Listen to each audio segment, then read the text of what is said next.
Georgia just took one of its arch rivals, best players, one of their best players, Trevor Etienne, going to Georgia to play for the Georgia Bulldogs. Kirby Smart and company. This is on Christmas Eve. I'm in an undisclosed location talking about this.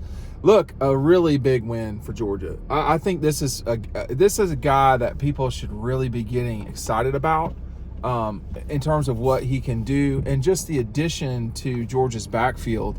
And right now we don't know totally, or at least I don't totally know what the future holds in terms of Edwards and Milton. They could come back. They both have COVID years, unless I'm mistaken there. But my suspicion is that at least one, if not both of them, are gone. So, this Georgia team needs a workhorse or an I think he is one of Florida's three players that you had to really watch out for.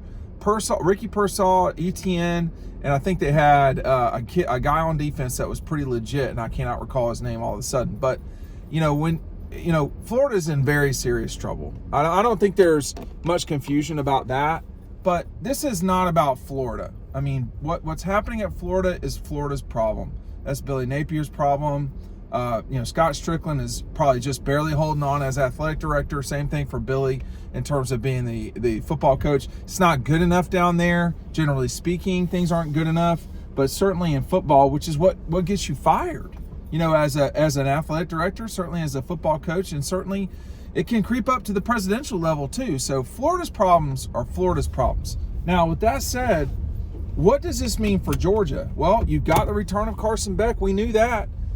Georgia didn't have a healthy backfield with multiple guys the whole year. I mean, Edwards was healthy. That was about it. Milton had a hard time. And then they were using Dylan Bell back there at running back, which, I don't think you have to stop doing that. But it was, the beginning of the season, it took, Georgia was really, frankly, never fully healthy on offense in 2023. Will that matter in 2024 if they're fully healthy with, the ability to have speed merchants like Dwight Phillips, Dylan Bell. Now you put Etienne in the backfield. There's a lot of really good that Georgia's stacking up here. And it's not surprising. It's not surprising. This is what it is. I mean, Kirby and them are not playing around. They're wanting to win national championships. I was saying something to my wife the other day. I was talking about a different example of something, but Georgia, to me, and I think a lot of people, they're the best team in the country. They just lost the wrong game, and that happens. And I kept saying it over and over again after the Texas game. I said, Texas is clearly better than Oklahoma. They had no business losing that game. I wouldn't say Georgia had no business losing to Alabama, but they lost. And, right or wrong, that's not the right way to determine who the best four teams are. When one of the best four teams is playing the other, someone's going to lose. But I think, for me, Etienne adds another ability for Georgia to be lethal, because he can be that in the backfield. And you added three, so that you're coming in with four new running backs to add to the two that you've got returning for sure. And we're just going to see how this goes. But I'm telling you now, I've not said this about these other transfers. But Etienne's somebody to get excited about, in my opinion. I'm telling you right now. Hey, I'm up in the mountains. Our friends in EcoPoly, obviously middle in the heart of Georgia, but they're developing great stuff that you can use up here. It's a 20-year warranty on completely recycled plastics. Up here, you'd probably use greens and browns on your outdoor if you wanted to, but if you're there's a lake where we're at too, so maybe you'd have, that stuff's great for a lake because it's outside all the time. It works. I've got some stuff that I've left outside just to see, so I'm not exaggerating to y'all. It's a great product. EcoPoly, the link is right down below. I'm sure they would want me to wish you a Merry Christmas. We're knocking on the door of Christmas tomorrow, and this is a heck of a gift for Georgia. And this was the speculation all along, was that Etienne was headed to Georgia, that he wanted to try to compete for championships. And I don't know. I mean, I think it will depend on what happens in the playoff as to who will be the favorite in 2024 coming into it. but it's either going to be Georgia, Bama, or Michigan as the favorite. And I don't think it will be Michigan. So it'll either be Georgia or Alabama favored to win the national championship. Georgia was most of this year, and that made sense. But this is the sort of move right here that sort of solidifies that situation, because they needed a veteran back, because they're probably losing 2 veteran backs. And we saw what Kendall Milton could do at the end of this past year. I mean, we saw the whole year what Edwards could do, and Etienne can do that too. And you're going to return healthier running backs. I mean, Robinson and Paul both. You've got the ability with both those guys. You know, they both played downs in SEC games. They don't have a lot of wear on their tires, though. So Etienne's done this. He knows what it's like to go through the league in the season. There's a lot, really that he brings to the table. I just think he's a really good player. He had over 700-something yards this past year for the Gators on, I think it was 130-some-odd carries. He was active coming out of the backfield, catching the ball. You know, you need guys that can do all those things that I just mentioned. Obviously, the protection matters as well. But he's going to be coming into a situation where, you know, he could be a different back at Georgia than he was at Florida in terms of production. I don't think anybody at Georgia is going over 1,000 yards anytime soon necessarily, but he could. He's the type of person that could. The brother obviously played at Clemson. I don't remember if the brother won a national championship. I think he did in 2018. I don't know if he was their lead guy. But, boy, he was about all they had at Clemson. It was him and Trevor on offense for a while. And that's why they didn't win a national championship. Georgia's not got that problem. Everybody is, you know, so the other thing the other thing about this is people are going to say, well, I don't like the transfer portal. Well, you like Etienne coming to Georgia, don't you? So, you know, this is a very necessary and important move for Georgia. It helps them out a lot in this 24 season. They had to get this done. They needed to get him on board, and that he's committed, whatever that means, signed, committed. I don't know, but that's a big move for Georgia.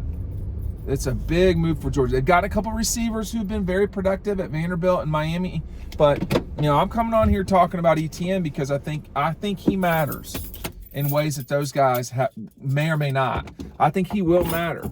You know, I'd have to go back and look what his, you know, numbers were against Georgia, because that's a really great barometer of can you really be effective. But I don't think he really had. I don't recall him having unbelievable games against the Dogs. Against other teams, he did.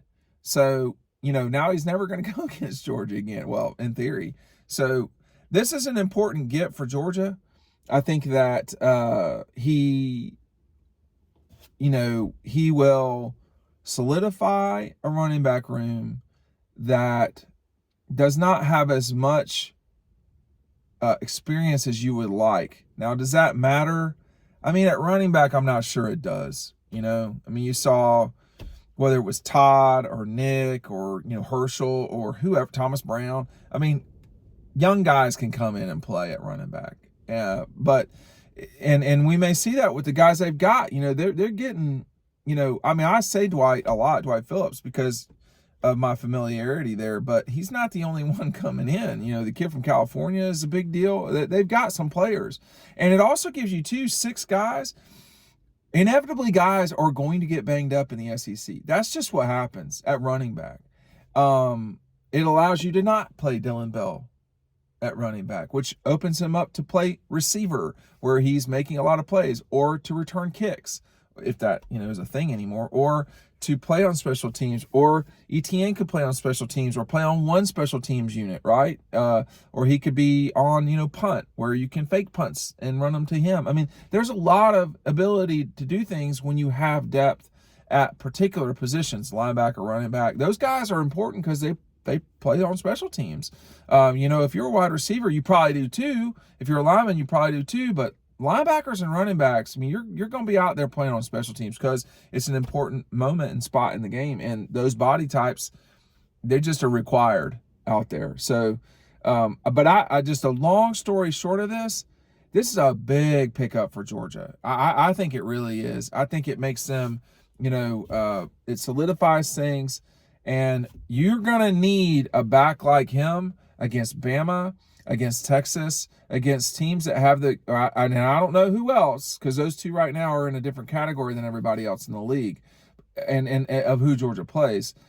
You're going to need guys that can live through those fights. And right now they do, with the addition of Etienne from the Florida Gators. It hurts the Gators too, but man, someone needs to put Florida out of their misery. I mean, this is not working. They need a wholesale change from athletic director to head football coach. We're going to barrel into 2024's Christmas time, and there's the changes will be made probably by then. But for those Florida folks, Georgia's never had it this bad. I mean, we're talking about 3 straight losing seasons. That didn't happen in the 90s. That happened in like the 50s for Georgia. We're talking about 70 years ago. And these two programs, and Georgia had tough times when Florida was, winning the national championship in 06 and 08, and then virtually playing for it in 09. Georgia was the number 1 team in the country in 2008. So when they won it in 6 and 8, I mean, Georgia still had a spectacular season in 07, a very good season in 08. 09 and 06 were not ideal, but not ideal involved winning a Peach Bowl, if I'm not mistaken, with Matthew. And you could see the future coming. What is the future of Florida? I mean, it's bad. It's bad. And, this doesn't matter. I've talked too much about them, but it definitely hurts Florida. That he left is really bad. That he goes to Georgia, it's just 1 game, but it's a real poke in the eye. All right, thanks for watching. Check out EcoPoly. Merry Christmas. We'll see you on the next video.